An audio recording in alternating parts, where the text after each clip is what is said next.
الحمد لله رب العالمين، والصلاة والسلام على سيد الأنبياء والمرسلين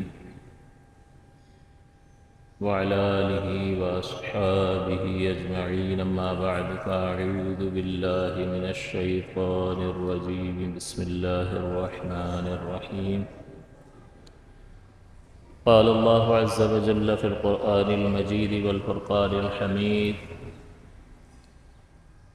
يا أيها الذين آمنوا كتب عليكم الصيام كما كتب على الذين من قبلكم لعلكم تتقون. صدق الله العلي العظيم وصدق رسوله النبي الأمين. قرآن عظیم کی ایک بہت ہی مشہور و معروف آیت مقدسہ جو روزی کی فرضیت سے متعلق ہے، آپ کی خدمت میں تلاوت کی. چونکہ رمضان کا مبارک اور مقدس مہینہ بالکل قریب آ چکا ہے، ہم اللہ کی بارگاہ میں دعا کرتے ہیں کہ اللہ تعالیٰ خیر و عافیت کے ساتھ ہمیں اس مبارک مہینے سے ملا دے.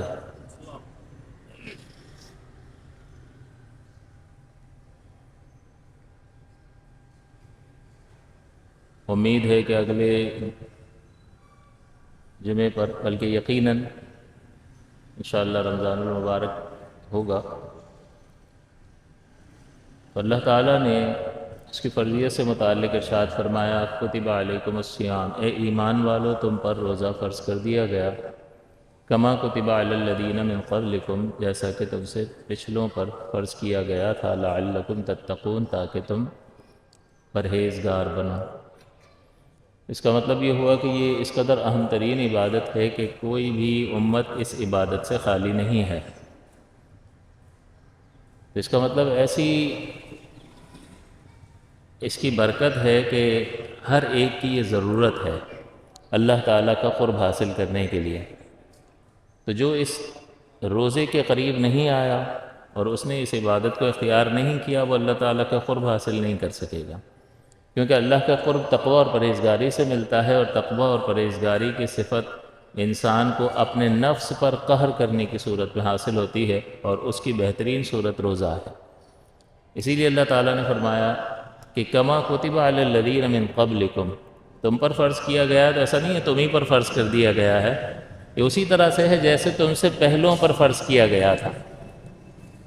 یعنی ہر امت کی ضرورت، ہر انسان کی، ہر شخص کی ضرورت تقوی اور پرہیزگاری کے سلسلے میں، اور تقوی اور پرہیزگاری لے جانے والی ہے اللہ تعالیٰ تک.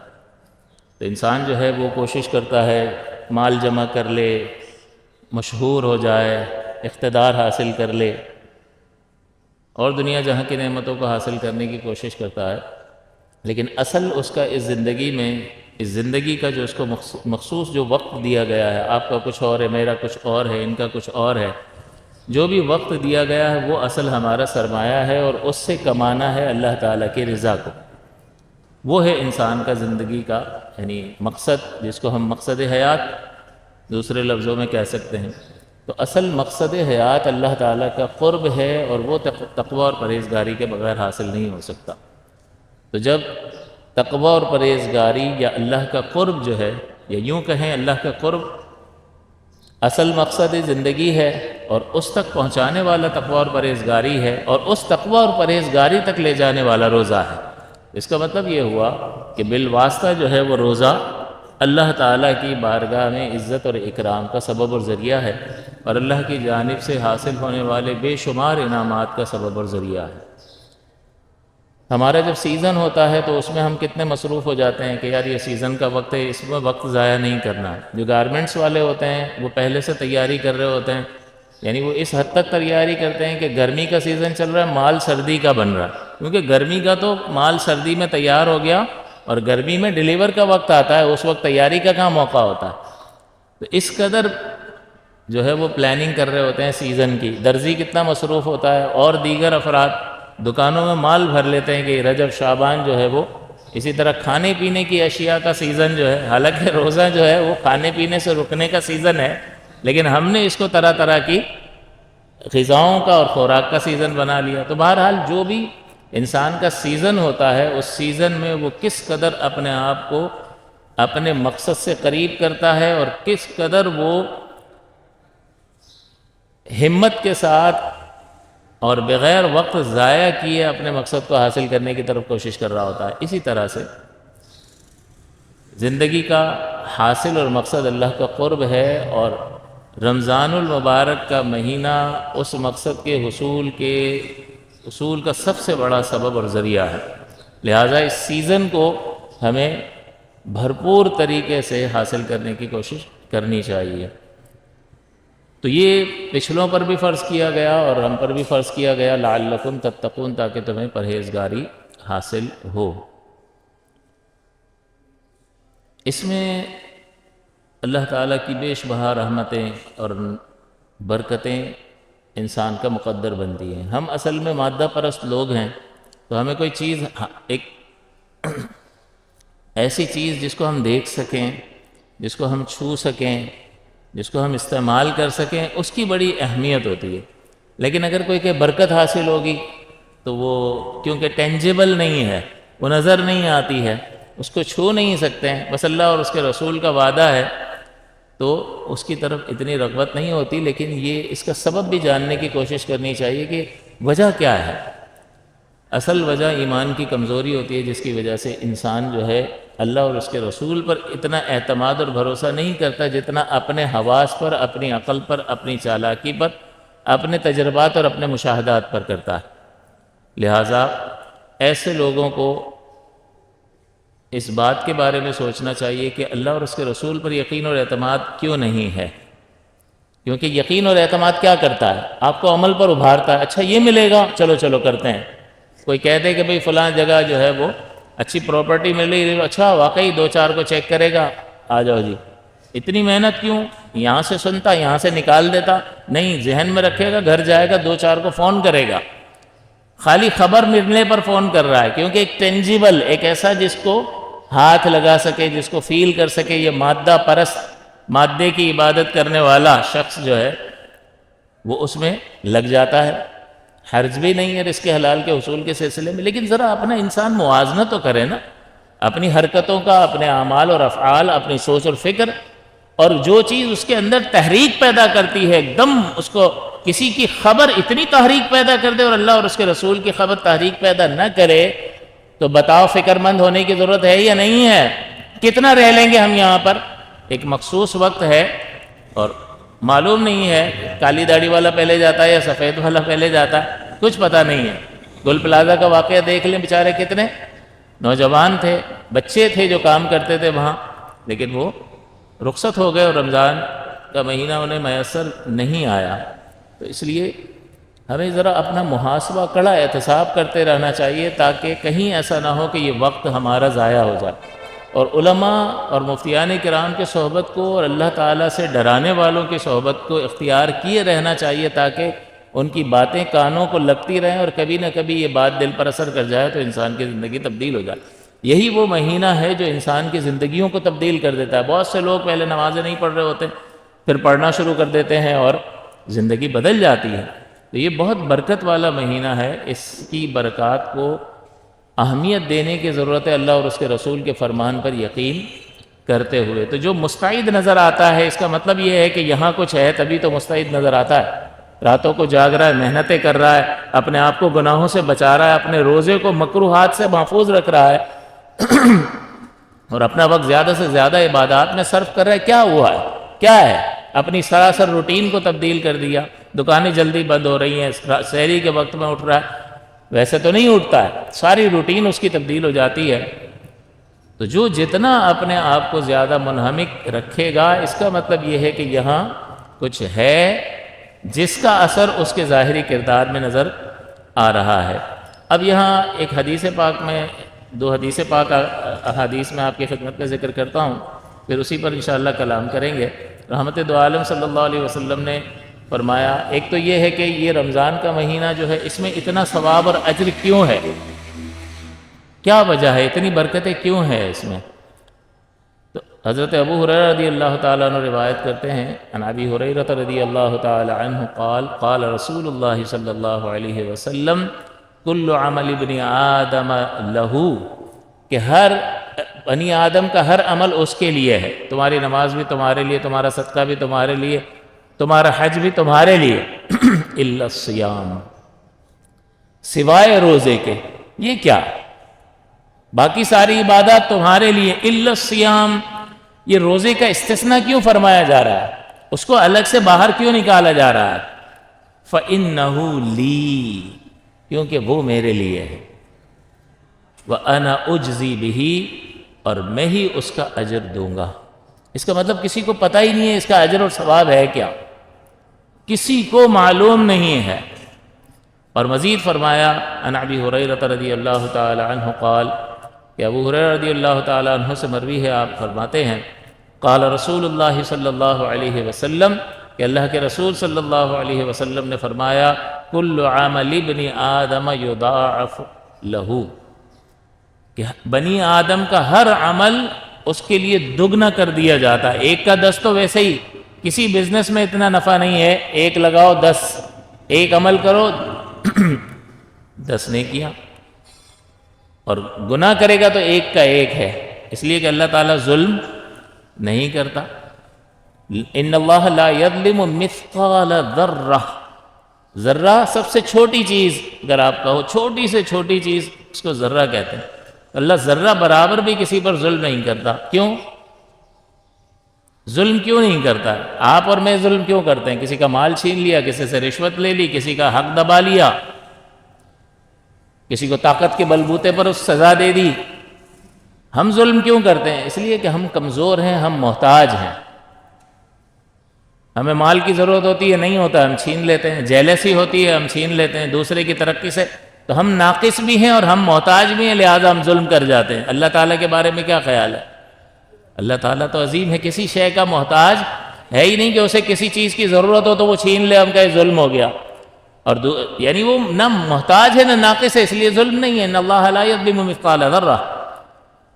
اور مزید یہ فرماتا ہے، دوسری بات یہ ہے کہ وہ ظلم کیوں نہیں کرتا ہے؟ اس لیے کہ وہ تو ہر چیز کا مالک ہے، اور مالک اپنی ملکیت میں جس طرح کا بھی تصرف کرے وہ ظلم ہو سکتا ہے؟ نہیں، تو وہ جو مرضی کرے ظلم ہو ہی نہیں سکتا، کیونکہ وہ تو مالک ہے۔ میں اگر اپنی چیز کسی کو دے دوں اور آپ کہو بھائی تم نے اس کو کیوں دی، تو میں کیا کہوں گا؟ بھائی کون ہو آپ؟ کیا واسطہ ہے آپ کا؟ تو میں اس طرح سے کیوں بات کر رہا ہوں؟ اس لیے کہ میری چیز تھی، آپ کو حق ہی حاصل نہیں تھا۔ تو اللہ ظلم نہیں کرتا، تو جو مرضی کر لے وہ، ہر چیز اس کی ملکیت ہے، اور اپنی ملکیت میں تصرف کرنا ظلم نہیں ہوتا، تو اللہ ظلم نہیں کرتا۔ لیکن ان تکو حسنۃ یضاعف، اگر ایک نیکی بھی ہوگی تو وہ اس کو کئی گنا بڑھا دیتا ہے، یہ ہے ہمارا رب۔ تو اللہ تعالیٰ یہاں حضور فرماتے ہیں کہ ہر بنی آدم کا ہر عمل اس کے لیے ہے، یعنی بنی آدم کا ہر عمل جو ہے اس کو دگنا سے چوگنا کیا جاتا ہے، بڑھایا جاتا ہے۔ الحسنۃ بعشر امثالھا، کہ ایک نیکی جو ہے وہ اس کی مثل 10 کے برابر ہو جاتی ہے، الی 700 ضعف، حتیٰ کہ 700 تک ہو جاتی ہے، ایک کا 10، ایک کا 700، تو ہر عمل کو بڑھایا جاتا ہے۔ لیکن حضور فرماتے ہیں قال اللہ سبحانہ وتعالی، کہ اللہ یوں فرماتا ہے۔ بھائی حضور رپورٹ کر رہے ہیں اور یوں حضور بیان کریں کہ اللہ فرماتا ہے، اس حدیث کو حدیث قدسی کہا جاتا ہے۔ کبھی بھی حضور یوں فرمائیں کہ اللہ فرماتا ہے تو وہ حدیث قدسی کہلاتی ہے۔ تو حضور فرماتے ہیں قال اللہ سبحانہ، اللہ تعالیٰ فرماتا ہے الا الصوم، مگر روزہ، فإنہ لی وأنا اجزی بہ، کیونکہ وہ میرے لیے ہے اور میں ہی اس کی جزا دوں گا۔ تو ایک کا 10 اور ایک کا 700 تک یہ دوسری نیکیوں کے لیے ہے، روزے کا اجر کسی کو پتہ ہی نہیں ہے، روزے کا اجر کسی کو معلوم ہی نہیں ہے، اس لیے کہ وہ حضور فرماتے ہیں، اللہ تعالیٰ فرماتا ہے کہ میرے لیے ہے اور میں ہی اس کا اجر دوں گا۔ اب یہاں جو اللہ تعالیٰ نے جو فرمایا، رحمت دو عالم صلی اللہ علیہ وسلم نے اس کی ہمیں خبر ارشاد فرمائی کہ الصوم لی، تو یہ اس استثناء کی وجہ کیا ہے، سبب کیا ہے؟ تو یہ حدیث پاک میں اس کا جواب آ گیا کہ اس کا بدلہ اور اس کا اجر جو ہے اللہ تعالیٰ نے بہت زیادہ بڑھا دیا، بہت زیادہ بڑھا دیا۔ کتنا بڑھا دیا ہے یہ کسی کو معلوم نہیں ہے، ہر نیکی کا بدلہ جو ہے وہ معلوم ہے، فرشتوں کو بھی بتایا ہوا ہے اور وہ اس کے حساب سے لکھتے رہتے ہیں، لیکن روزہ ایک ایسی عبادت ہے کہ جس کا اجر اللہ تعالیٰ کی ذات اقدس ہی جانتی ہے۔ وہ کیوں؟ اس لیے کہ روزہ میرے لیے ہے، یہ بندہ میرے لیے اپنے کھانے پینے کو ترک کر دیتا ہے، اس لیے اللہ تعالیٰ نے اس کے اجر کو کئی گنا بڑھا دیا۔ اس میں وجہ کیا ہے کہ اتنا اجر کیوں بڑھا دیا ہے اس عبادت کا؟ دوسری عبادتوں میں بھی تو محنت لگتی ہے، نماز میں بھی لگتی ہے، حج میں بھی لگتی ہے وغیرہ، صدقے میں بھی جان جاتی ہے۔ صدقے میں تو اتنا سوالات پوچھتے ہیں کہ یوں بچ جائے گا، ایسے کر لیں تو زکوٰۃ دینی پڑے گی، بچوں کے نام پہ کر دیں سونا تو یوں فلاں، چل رہا ہوتا ہے یہ، رمضان میں تو خاص کر چل رہا ہوتا ہے، آج کل بہت چل رہا ہے۔ تو محنت تو ہر چیز میں، ہر عبادت میں لگتی ہے، لیکن روزہ ایک ایسی عبادت ہے کہ جس میں صبر کی ضرورت ہے، یہ بغیر صبر کے نہیں رکھا جا سکتا، اور صبر کا اجر جو ہے اللہ تعالیٰ نے بہت زبردست بیان فرمایا ہے۔ چنانچہ ارشاد باری تعالیٰ ہوا انما یوفی الصابرون اجرہم بغیر حساب، کہ اللہ تعالیٰ یوفی الصابرون، یوفی کا مطلب ہوتا ہے پورا پورا بدلہ دینا، تو صبر کرنے والوں کو اللہ تعالیٰ پورا پورا بدلہ دے گا بغیر حساب، بغیر کسی حساب کتاب کے۔ تو جب بغیر کسی حساب کتاب کے دے گا تو بتاؤ وہ کسی کیلکولیٹر میں آ سکتا ہے؟ بعض اوقات ہم کسی کیلکولیشن کو کر رہے ہوتے ہیں تو کیلکولیٹر ہی منع کر دیتا ہے، ایرر آ جاتا ہے اس میں، کیونکہ وہ رقم اتنی بڑی ہوتی ہے کہ وہ 10 ڈیجٹ 12 ڈیجٹ کا کیلکولیٹر ہوتا ہے، اس میں وہ رقم نہیں آ سکتی ہے۔ تو بلا تمثیل جو ہے روزے کا اجر اس قدر زیادہ ہے کہ اس کی کیلکولیشن انسان ادراک اس کا کر ہی نہیں سکتا ہے۔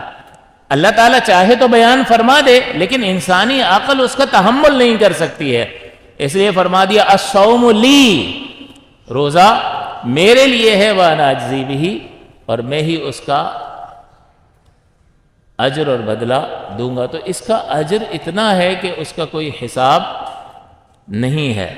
اور صبر جو ہے وہ 3 طرح سے صبر ہوتا ہے، اس کی اقسام اگر ہم دیکھیں، ایک ہے طاعت پر صبر، کہ نیکیوں پر ہمیں صبر کرنا پڑتا ہے، مشقت ہوتی ہے۔ صبر کا مطلب ہوتا ہے خود کو روکنا، نفس کچھ کہہ رہا ہوتا ہے، اندر سے کچھ اور آوازیں آ رہی ہوتی ہے، شیطان کا الگ پریشر ہوتا ہے، خارجی ماحول کا الگ پریشر ہوتا ہے، اور یہ اس کے مقابلے میں اپنے آپ کو روکتا ہے، بہت ساری چیزوں سے روکتا ہے، تو اس میں بڑی طاقت اور دم لگتا ہے۔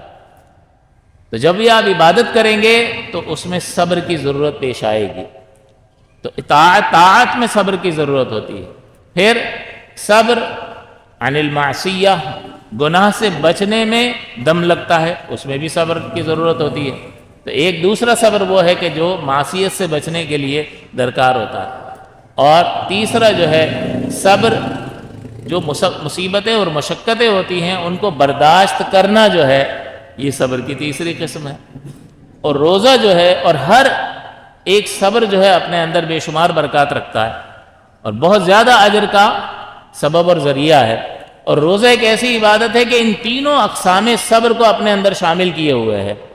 آپ اللہ کی فرما برداری کر رہے ہوتے ہیں تو طاعت پر آپ کو صبر کرنا پڑتا ہے، بہت ساری چیز روزے میں آپ کو کرنی پڑتی ہیں اور اس میں صبر کرنا پڑتا ہے، تو صبر کی نوبت آتی ہے اس میں، یعنی طاعت پر صبر۔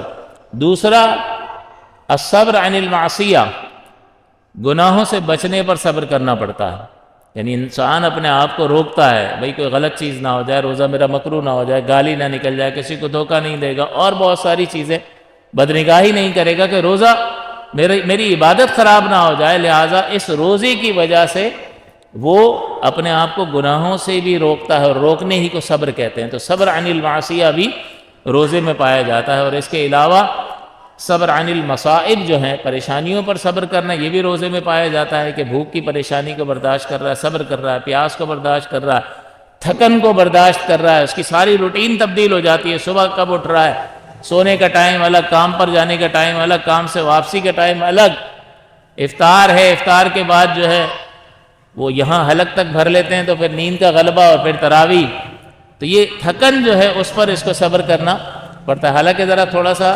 تحمل اور صبر کے ساتھ چلے کھانے پینے کے معاملے میں تو چست رہے گا کہ کم کھاؤ اور پانی کم پیو تو آپ جو ہے وہ ہمت رہے گی. لیکن ہم ایک ہی وقت میں ہمیں سبھی پورا جو ہے وہ ڈھیل لینا ہوتا ہے تو اس سے احتراز ضروری ہے. لیکن بہرحال یہ تینوں قسم کا صبر ہمیں روزے کی حالت میں کرنا پڑتا ہے. اور صبر کا اجر اللہ نے کیا فرمایا؟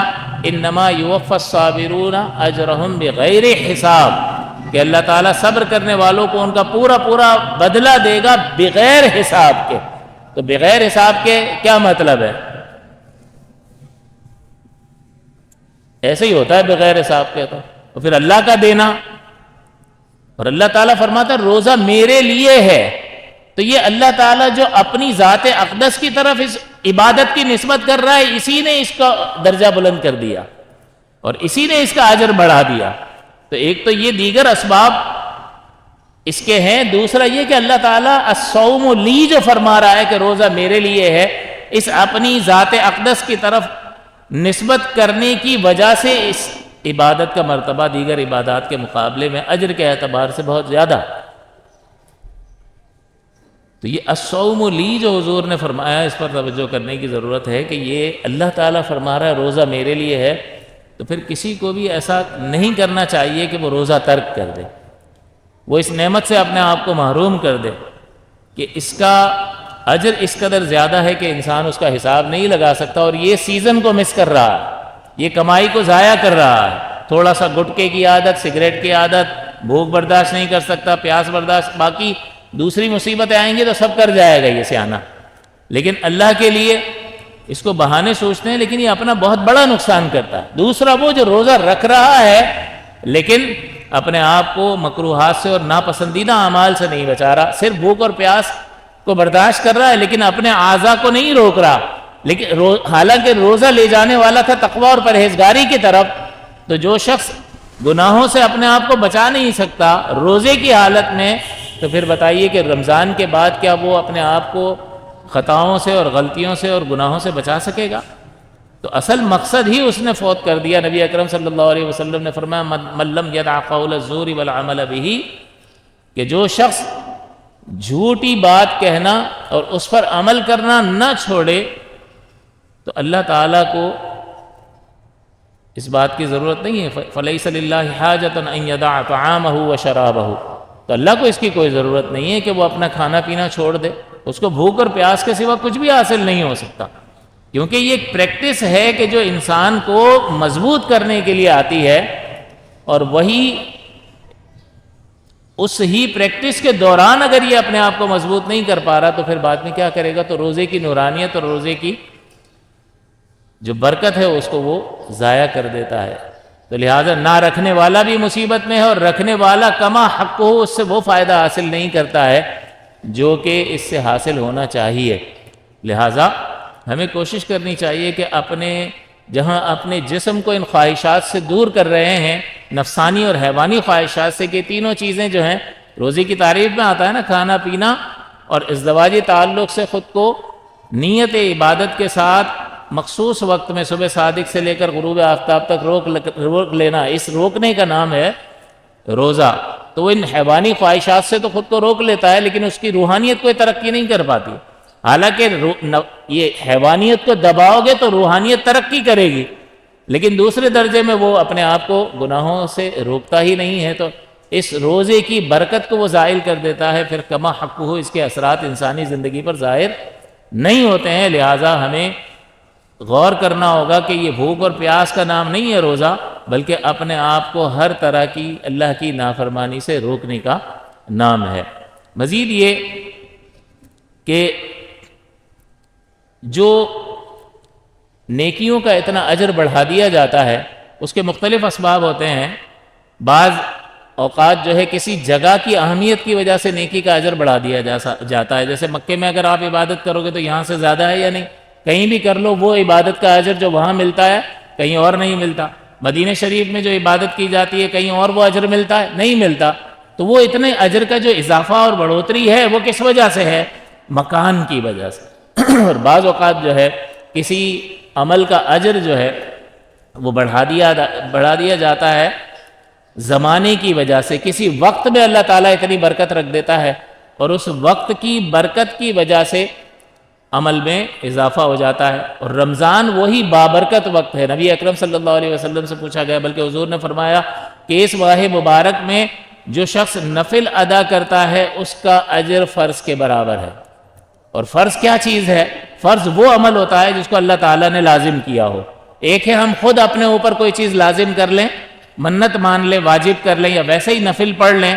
وہ اللہ نے ہمیں کہا نہیں تھا، فرمایا نہیں تھا، ہم نے اپنی مرضی سے کیا، باعث اجر ہے، باعث سعادت ہے. لیکن ایک وہ عمل جو اللہ نے جس کا حکم دیا ہے اس کی حکمتیں ایسی ہیں، اس قدر اس کی حکمتیں اور فوائد ہیں کہ انسان اس کا گھیراؤ نہیں کر سکتا. چند حکمتیں سمجھ سکتا ہے، بعض اوقات چند حکمتیں اللہ تعالیٰ بیان کر دیتا ہے، لیکن حکمتوں کو پوری طرح اس کے فوائد کو انسان گھیر لے یہ ممکن نہیں ہے. تو اللہ تعالیٰ کے ہر حکم میں برکت ہے، ہر حکم میں ہمارے لیے فوائد ہیں. تو جو حکم اللہ تعالیٰ اپنے بندوں کو دے، ایک طرف وہ ہے، اور دوسرا بندہ خود اپنی مرضی سے کسی چیز کو اختیار کر لے، فرض کے برابر وہ اپنی مرضی سے اختیار کیے ہوئے عمل کا اجر ہو ہی نہیں سکتا. تو فرض کے برابر کسی چیز کا اجر نہیں ہو سکتا. اور اللہ تعالیٰ نے یہاں پر اس رمضان کے مقدس مہینے کے زمانے کو، اس کے وقت کو، اس کی ٹائمنگ میں اس قدر برکت رکھ دی کہ فرمایا کہ اس کے اندر تم نفل بھی ادا کرو گے تمہیں فرض کا ثواب دوں گا، اور تم اس میں فرض ادا کرو گے تو 70 فرض کا ثواب دوں گا. تو ایک فرض کا اجر تو ہمیں پتہ نہیں ہے، تو 70 کا کتنا ہوگا؟ اس کا مطلب یہ ہے کہ یہ اضافے کی طرف دلالت کرتا ہے. تو الصوم لی، روزہ میرے لیے ہے، یہ رمضان کی برکت کو ظاہر کرتا ہے اور اس کی عظمت کو ظاہر کرتا ہے. حضور سے پوچھا گیا، حضور سب سے بہتر صدقہ کون سا ہے؟ فرمایا سب سے بہتر صدقہ وہ ہے جو تم رمضان میں کرو. وجہ زمانے کی برکت، اس وقت میں اللہ نے برکت رکھی ہے. اسی طرح تسبیح، بزرگوں نے لکھا کہ کوئی اگر ایک تسبیح پڑھتا ہے تو عام دنوں میں 1000 تسبیحوں کے برابر ہے ایک تسبیح. رمضان کی ایک تسبیح 1000 تسبیحوں کے برابر. نفل کی 2 رکعتیں 1000 رکعات کے برابر ہے. سرور دو عالم صلی اللہ علیہ وسلم نے فرمایا کہ رمضان میں جس نے عمرہ کیا گویا کہ اس نے میرے ساتھ حج کیا. تو کس وجہ سے اجر بڑھایا جا رہا ہے؟ زمانے اور وقت کی وجہ سے یہ اجر بڑھایا جا رہا ہے. تو اللہ تعالیٰ نے اس وقت میں، اس ٹائمنگ میں ایسی برکت رکھ دی ہے کہ اس کی وجہ سے اجر بڑھ گیا. تو اس اعتبار سے بھی اس کی قدر کرنی چاہیے. آپ کو کہیں پر زیادہ مزدوری ملتی ہے تو توجہ جاتی ہے یا نہیں؟ انسان دلچسپی لیتا ہے یا نہیں؟ کسی کیریئر میں تنخواہ زیادہ ہوتی ہے تو کئی سال زندگی کے لگا دیتا ہے یا نہیں؟ لگا دیتا ہے. یونیورسٹی، کالج، رات بھر پڑھ رہے ہیں. میں نے دیکھا ہے اسٹوڈنٹس کو پڑھتے ہوئے. آپ بھی اسی معاشرے کا حصہ ہیں، آپ بھی دیکھ رہے ہوتے ہیں. ہمارے گھر میں بھی بچے خود بھاگ رہے ہوتے ہیں، اس کا کیا اسکوپ ہے، اس کا کیا اسکوپ ہے. یہ آئس کریم کا اسکوپ نہیں ہے، اس کا کیا اسکوپ ہے. اس اسکوپ کو حاصل کرنے کے لیے زندگی لگ جاتی ہے، 6 8 سال جو ہے، اور لاکھوں روپے کے اخراجات. کیوں؟ یہ فوائد حاصل ہوں گے. ہو سکتا ہے کہ ان فوائد کو یہ حاصل نہ کر سکے، اس کا ذہن ہی کام نہ کرے. ہو سکتا ہے کہ یہ ان فوائد کو حاصل کرنے کے قابل ہو لیکن انتقال کر جائے. ڈاکٹر بنا اور حادثہ ہو گیا، انتقال کر گیا، وہ اس کے فوائد کو حاصل نہیں کر سکا. لیکن روزہ، اس کے بارے میں صرف حسن نیت انسان کر لینا تو اللہ تعالیٰ اس کو اس کے حسن نیت کے بدلے میں اجر عطا فرما دیتا. نیکی کا ارادہ کرنا بھی نیکی ہے. تو اگر کوئی ابھی سے نیکی کا ارادہ کرے کہ انشاءاللہ اس رمضان کو میں بہترین طریقے سے گزاروں گا اور ہر طریقے سے اللہ تعالیٰ کے احکام کو پورا کرنے کی کوشش کروں گا، پھر نہ بھی پہنچ سکا تو بتاؤ اللہ تعالیٰ کے خزانے میں کوئی کمی ہو جائے گی، اس کی حسن نیت کے بدلے میں اللہ تعالیٰ اجر عطا فرما دیتا. لیکن یہاں پر جو برکات اللہ تعالیٰ نے اس ماہ مقدس میں رکھی ہے وہ اللہ اور اس کا رسول بیان فرما رہا ہے، لیکن تحریک پیدا نہیں ہوتی ہے. روٹین ورک جاری رہتا ہے. کرکٹ بھی جاری رہتا ہے رات کے وقت میں، شروع کے دنوں میں. کیوں؟ یہ بھی بالغ بچے ہیں نا، بڑے ہیں، سمجھدار ہیں، ان کو بہت ساری چیزوں کا شعور ہے، تعلیم کا شعور ہے، ساری چیزوں کا ہے. ان کو کسی چیز کے فوائد بتاتے ہیں تو دوڑنے لگ جاتے ہیں اس کے پیچھے. لیکن اللہ اور اس کا رسول کسی چیز کے فوائد بتاتا ہے تو تحریک پیدا نہیں ہوتی ہے. تو پھر جھانکنے کی ضرورت ہے کہ یہاں پر ایمان کس درجے میں ہے. انتہائی کمزوری کے درجے میں ہے کہ اللہ اور اس کے رسول کے فرمان پر کیا یقین نہیں ہے معاذ اللہ، یا اس درجے میں کمزور ہے کہ کوئی تحریک ہی پیدا نہیں ہوتی کہ وہ فرماتا ہے یہ دوں گا، یہ دوں گا، یہ دوں گا، یہ دوں گا، لیکن یہ لینے کے لیے تیار ہی نہیں ہے. گویا کہ منہ پھیر رہا ہے، تو بتائیے کہ اس کے منہ پھیرنے سے اللہ تعالیٰ کی طرف سے جاری ہونے والے انعامات کی قدر کم ہو جائے گی؟ نہیں، اپنا بیڑا غرق کرے گا، اپنا نقصان کرے گا۔ اگر کوئی قرآن سے اپنے تعلق کو مضبوط نہیں کرتا ہے تو کیا قرآن کی برکات کم ہو جائیں گی؟ نہیں، اس نے فائدہ نہیں اٹھایا اس عظیم نعمت سے جو اللہ تعالیٰ نے اسے اپنے حبیب صلی اللہ علیہ وسلم کے ذریعے سے عطا فرما دی، اس نے فائدہ نہیں اٹھایا۔ اس لیے کیوں فائدہ نہیں اٹھایا؟ ویسے تو فائدہ بہت اٹھانے لگ جاتا ہے، یقین کی کمزوری ہے، ایمان کمزور درجے میں ہے، اس لیے یہ فائدہ نہیں اٹھا سکا۔ اس میں روزہ ایک ایسی عبادت ہے کہ حضور فرماتے ہیں، یعنی مختلف حدیثوں میں اس کے بارے میں ذکر کیا گیا کہ دیگر جب حقوق العباد کا مسئلہ ہوگا، حقوق العباد کا مسئلہ، تو اس میں آپ کو کیا حدیث میں نے سنا رکھی ہے، مسلم کی روایت بار بار میں نے سنائی ہے کہ وہ آ جائیں گے اور کہیں گے یا اللہ ہمارا حق دلایا جائے۔ ایک اور حدیث میں آتا ہے کہ اس میں حضور اللہ تعالیٰ فرمائے گا کہ بھئی یہ مظلوم آئے ہیں تو ان کا پورا کرو، حساب دو، تو کہے گا یا اللہ دنیا ختم ہو گئی، میرے پاس تو کچھ بھی نہیں ہے، کیسے کروں؟ تو اللہ تعالیٰ فرشتوں سے فرمائے گا اس کی نیکیاں دیکھو، ہیں کوئی اعمال نامے میں نیکیاں؟ حالانکہ اللہ جانتا ہے اس کو، تو اس کے پیدا کرنے سے پہلے پتہ ہے کہ یہ کیا کرے گا کارنامے۔ تو فرشتے کہیں گے یا اللہ ہیں، نیکیاں ہیں نامہ اعمال۔ تو اللہ تعالیٰ فرمائے گا ان مظلوموں کو اس کی نیکیاں دے دو، نیکیوں سے بدلہ اتارو، نیکیاں سب ختم ہو جائیں گی۔ پھر کہا جائے گا کچھ بچا، تو فرشتے کہیں گے یا اللہ ایک ہی نیکی بچی ہے۔ اللہ تعالیٰ نے قرآن میں فرمایا نا، اس کے تحت اس حدیث کو تفسیر میں ذکر کیا گیا، ان تک حسنۃ یضاعفھا، اگر ایک بھی نیکی ہوگی نا اللہ تعالیٰ اس کو کئی گنا بڑھا دے گا۔ تو اب اللہ تعالیٰ فرمائے گا کہ اس کی نیکیوں کو دگنا چوگنا کر دو اور اس کو جنت میں ڈال دو۔ ایک بچی تھی تو فرمایا ایک بچی ہے نا، اس کی کوشش میں سے ایک بچی ہے، وہ بھی ہماری توفیق ہی سے تھی، اس کا کارنامہ نہیں تھا، لیکن اللہ تعالیٰ قدردان ہے، وہ قدر فرماتا ہے اپنے بندوں کے اعمال کی، اس کو کئی گنا بڑھائے گا اور اس کو جنت میں داخل کر۔ لیکن ایک بھی نیکی نہیں بچی تو فرمائے گا اس کو جہنم میں ڈال دو۔ وَإِن تَكُ حَسَنَةً يُضَاعِفْهَا، اگر ہوگی نیکی ایک بھی تو کئی گنا اس کو بڑھا دے گا۔ تو یہاں یہ جو آتے رہیں گے اور نیکیاں لے کر جاتے رہیں گے، لیکن روزہ ایک ایسی عبادت ہے کیونکہ اللہ نے فرما دیا الصوم لی، روزہ تو میرے لیے ہے، تو روزہ کسی بھی ظلم کا کفارہ نہیں بنے گا۔ وہ آئیں گے مظلوم، اس کی نمازیں لے جائیں گے، اس کا حج لے جائیں گے، اس کے عمرے لے جائیں گے، اس کی دیگر نیکیاں لے جائیں گے، اس کے نوافل لے جائیں گے، جس پر بھی اس نے ظلم کیا ہوگا، حق تلفی کی ہوگی، کسی کا مال دبایا ہوگا، کسی کو گالی بکی ہوگی، کسی کو گھور کر دیکھا ہوگا، بے قصور کسی کو دبایا ہوگا، یہ سب آ جائیں گے اور سب کو نیکیاں دی جائیں گی، تو ہر نیکی کفارہ بنے گی۔ حدیث میں یہ مضمون آیا ہے کہ ہر نیکی جو ہے وہ بنے گی کفارہ۔ لیکن روزہ جو ہے حضور فرماتے کل العمل کفارہ، ہر تمہارا عمل جو ہے تمہارے گناہوں کا کفارہ بن سکتا ہے، الا الصوم، لیکن روزہ نہیں، روزہ کسی کو نہیں لینے دوں گا۔ کیوں؟ الصوم لی، یہ تو لفظ آپ یاد رکھ لو، دل میں جما لو اس کو، الصوم لی، روزہ میرے لیے ہے اور میں ہی اس کا اجر دوں گا۔ تو کسی کو بدلہ ہی پتہ نہیں ہے کہ اس کا اجر کیا، تو یہ کس ظلم کے برابر میں لے کے جائے گا؟ کتنے کا ہے روزہ؟ یہ ہوگا نا بھائی میرا 50 لاکھ کا نقصان کر دیا، تو ایک روزہ کتنے کا ہے؟ 50 لاکھ کا ہے، سوال ہی پیدا نہیں ہوتا، کوئی مماثلت ہی نہیں ہے۔ تو جب قیمت ہی معلوم نہیں ہے تو کیسے لے کر جا سکتا ہے؟ الصوم لی، روزہ میرے لیے ہے، وَأَنَا أَجْزِي بِهِ، اور میں ہی اس کا اجر دوں گا۔ اور اس کو مجہول اگر پڑھا گیا ہے، انا اجزا بہ، اجزی کی جگہ اجزا اگر پڑھا جائے تو اس کا مطلب روزہ میرے لیے ہے اور میں ہی اس کا بدلہ ہوں، یعنی اس کو میں مل جاؤں گا، میرا دیدار اس کو مل جائے گا۔ اور حدیث میں یہ مضمون بیان ہوا ہے کہ روزے دار کو 2 خوشیاں حاصل ہوتی ہیں، ایک جب افطار کرتا ہے تو ایک فرحت اور راحت اس کو حاصل ہوتی ہے، جسم کو تر و تازگی حاصل ہوتی ہے، تو وہ خوش ہوتا ہے، اور ایک جو ہے قیامت کے دن اللہ تعالیٰ سے جب ملاقات کرے گا اور اللہ تعالیٰ کے دیدار کی اس کو جو خوشی حاصل ہوگی روزے کے بدلے میں، اس کا کوئی بدل ہو ہی نہیں سکتا۔ کوئی بھی جنت کی نعمت اللہ کے دیدار کا بدل نہیں ہو سکتی ہے۔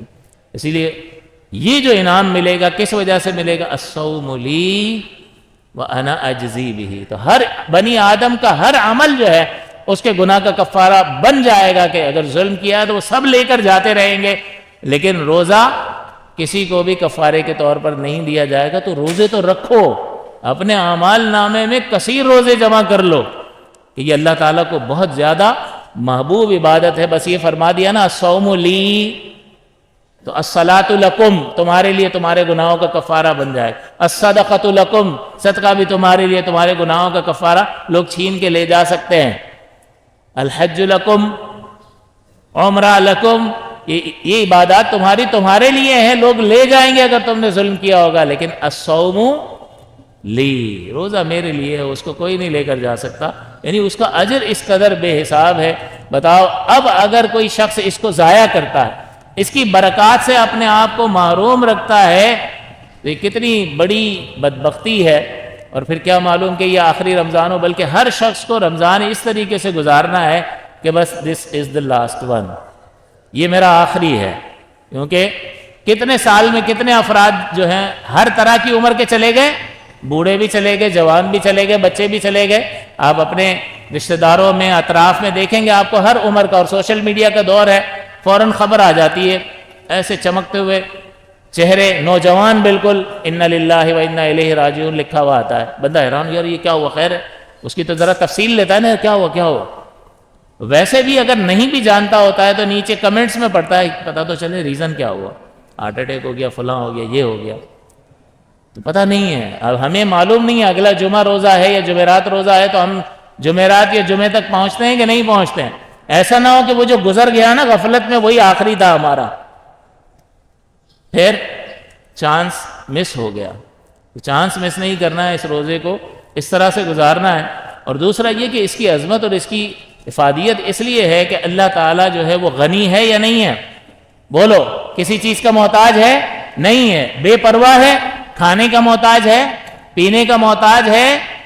کسی چیز کا وہ محتاج نہیں ہے۔ تو جب بندہ اپنے آپ کو کھانے پینے اور اس نفسانی خواہش سے روک رہا ہوتا ہے تو گویا کہ وہ اللہ تعالیٰ کے اخلاق سے من وجہ مشابہت کر رہا ہوتا ہے، یعنی اس کی طرح کا کام کر رہا ہوتا ہے کہ وہ بے پرواہی ظاہر کر رہا ہوتا ہے۔ تو اللہ تعالیٰ کو اس وجہ سے بھی یہ بندہ کہ وہ میرے لیے یدعو طعامہ و شرابہ، کہ وہ میرے لیے اپنے کھانے اور پینے کو چھوڑ دیتا ہے۔ تو گویا کہ اللہ تعالیٰ جس طرح سے غنی ہے، یہ بندہ بھی اس میں مشابہت کر کے ان چیزوں کو چھوڑ رہا ہوتا ہے، اس لیے اس روزے کا درجہ اور مرتبہ بلند ہے۔ اور آخری بات یہ کہ روزہ ایسی عبادت ہے کہ جس میں خلوص ہی خلوص ہے، اس میں ریاکاری نہیں ہو سکتی ہے۔ آپ نماز دکھانے کے لیے پڑھ سکتے ہیں کیونکہ اس کی ایک ظاہری صورت ہے، وہ نظر آتی ہے، تو وہ دکھانے کے لیے بھی کیا جا سکتا ہے۔ ہم کسی پہ بدگمانی نہیں کریں گے اگر کوئی اچھے طریقے سے پڑھ رہا ہے، تو پھر تو ہم گناہ گار ہو جائیں گے، لیکن اس کا اور اللہ کا جو کنیکشن ہے اس میں اس کے دل کا حال اللہ جانتا ہے یا نہیں جانتا؟ اللہ تعالیٰ جانتا ہے۔ تو عبادت کی ظاہری صورت ہے، اس میں ریاکاری کا امکان ہے۔ حج کی عبادت کی ظاہری ایک صورت ہے، اس میں ریاکاری کا امکان ہے۔ اسی طرح سے عمرہ ہے، اسی طرح سے مال صدقے کے طور پر، زکوٰۃ کے طور پر، کسی کی مدد کے طور پر ہم دے رہے ہیں، تو اس کی ایک ظاہری صورت ہے، وہ دکھاوے کے لیے کی جا سکتی ہے۔ اس میں اخلاص ہو بھی سکتا ہے اور نہیں بھی ہو سکتا، لیکن روزہ ایک ایسی عبادت ہے جو اخلاص کے اعتبار سے ہر مسلمان کی تربیت کرتا ہے۔ یہ پروان چڑھاتا ہے، اس کی تربیت کرتا ہے، کیونکہ اس کی کوئی ظاہری صورت ہی نہیں ہے۔ بس اللہ تعالیٰ دل کا حال جانتا ہے اس کے کہ اس نے روزہ رکھا ہے، اور یہ اخلاص جو ہے یہ سبب اور ذریعہ اور وسیلہ ہے کہ اس کا اتنا زیادہ اجر ہے۔ لہٰذا ہمیں کوشش کرنی چاہیے۔ پھر آخری بات یہ کہ ہماری تمام تر روٹین تبدیل ہو جاتی ہے۔ بھائی میں تو صبح جو ہے نا اٹھ کر اگر چائے کا ایک کپ نہ پیوں نا تو اپنا تو دن اب پی کے دکھا، اللہ تعالیٰ تیری روٹین ہی کو تبدیل کروا دیتا ہے۔ میں فلاں کھاتا ہوں، یہ کھاتا ہوں، دوپہر میں مجھے تو یہ چاہیے ہی چاہیے، میں تو بھائی اس وقت میں اٹھتا ہوں، اٹھ سحری میں اس وقت جو ہے دوستوں کے ساتھ نکلتا ہوں، چلو تراویح پڑھو۔ ساری روٹین، دکان اتنی دیر میں بند کرتا ہے، اتنی دیر میں نہیں کرتا، اس وقت جاتا ہے، ساری روٹین تبدیل کروا دی۔ اللہ تعالیٰ کیا بتانا چاہتا ہے کہ اللہ اس بات کو پسند نہیں کرتا ہے کہ تم اشیاء کے بندگی کرنے لگ جاؤ، تم چیزوں کے پیچھے پڑ جاؤ اور ایسی روٹین بنا لو کہ ان چیزوں کے آگے تم جھک جاؤ کہ میرا اس کے بغیر گزارا نہیں ہے. ہاں تمہارا گزارا اللہ کے بغیر نہیں ہونا چاہیے بس. تو اللہ تعالیٰ جو ہے اس میں یہ پیغام بھی اب تمہاری ساری روٹین کو تبدیل کر کے یہ پیغام اس رمضان کا ہے کہ اپنی بندگی اور اپنی روٹین کا تعلق اور اپنی ہمیشگی کا تعلق اپنے رب سے رکھو، باقی کسی چیز سے نہ رکھو. لہٰذا یہ بہت برکت والا مہینہ ہے، بہت زیادہ انعامات والا مہینہ ہے. آنکھ بند ہوگی اور اس کی دنیا میں بھی انسان برکات دیکھتا ہے، اور جیسے ہی آنکھ بند ہوگی تو آپ دیکھیں گے موت کیسی آتی ہے. الصوم لی، تو الصوم لی والا یہ عمل روزے کا اچھی طریقے سے کر کے لے کر جا رہا ہے، جس میں وہ اپنے جسم کو بھی نفسانی خواہش سے بچا رہا ہے اور اپنے آپ کو بھی گناہوں سے بچا کر اپنے نامۂ اعمال میں اللہ کے فضل سے یہ روزہ لکھوا کر لے جا رہا ہے. اس کی موت سخت ہوگی، اس کی موت پریشان کن ہوگی نہیں. الصوم لی ہے اس کے پاس، الصوم لی، روزہ تو میرے لیے ہے. وَأَنَا أَجْزِي بِهِ، تو اس کا ہر مقام پر اظہار ہوگا یا نہیں ہوگا؟ پھر اللہ تعالیٰ کی رحمتیں ہی رحمتیں ہوں گی. پھر جب موت کا وقت بھی قریب آئے گا تو حد نگاہ تک اس کو منور چہرے والے فرشتے ہی نظر آ رہے ہوں گے، روشنی ہی روشنی ہوگی، کوئی پریشانی. اور اس کو اسی وقت پتہ چل جائے گا کہ اس کے ساتھ بہت اچھے معاملات آگے اگلے مرحلے میں ہونے والے ہیں. قبر میں، اندھیری قبر میں جائے گا تو سب تو چھوڑ کر چلے جائیں گے، رواج یہی ہے، کوئی ساتھ تو نہیں رہ جاتا. لیکن کیا رہ جائے گا؟ انسان کا عمل. اور اس میں بہترین عمل کس کو فرمایا؟ الصوم لی وانا اجزی بہ. تو بتاؤ روزے کی برکات قبر میں ظاہر ہوں گی یا نہیں ہوں گی؟ ہوں گی. دیگر عبادات کی بھی برکات ظاہر ہوں گی. پھر میدان محشر میں اٹھے گا تو کیا ذلیل و رسوا ہوگا؟ نہیں. اللہ تعالیٰ نے فرمایا یوم لا یخزی اللہ النبی والذین آمنوا معہ، کہ اللہ تعالیٰ اس دن نبی کو اور ایمان والوں کو رسوا نہیں کرے گا. ان کا نور ان کے آگے پیچھے دائیں بائیں دوڑتا ہوگا، اور ایسا نور اللہ تعالیٰ کمال ہے کہ ساتھ میں ایک کافر بھی چل رہا ہوگا اس کو روشنی نہیں ملے گی، لیکن یہ نور اسی کو راستہ دکھائے گا، اسی کے لیے کافی ہوگا. اب لائٹ جلاؤ تو ہم کسی تک پہنچانا چاہتے ہوں تو بھی پہنچے گی، نہ پہنچانا چاہتے ہوں تب بھی روشنی تو پہنچ جائے گی. لیکن اللہ تعالیٰ تو قادر ہے نا، تو بس روشنی اسی کے آگے ہوگی، آگے پیچھے دائیں بائیں. لیکن برابر میں ایک کافر ہوگا، اس سے کوئی نور حاصل نہیں ہوگا. تو یہ ہر مرحلے پر نور ہے، برکت ہے. اللہ تعالیٰ کی بے شمار رحمتوں کا خزانہ اپنے اندر لیے ہوئے، اس کا حساب، اس کے اجر کا حساب انسان کر ہی نہیں سکتا ہے. اس وجہ سے اس کا بدلہ اتنا بلند کر دیا. یعنی جو اپنی طرف اضافت کی ہے اس مضاف ہونے کی وجہ سے، الصوم لی.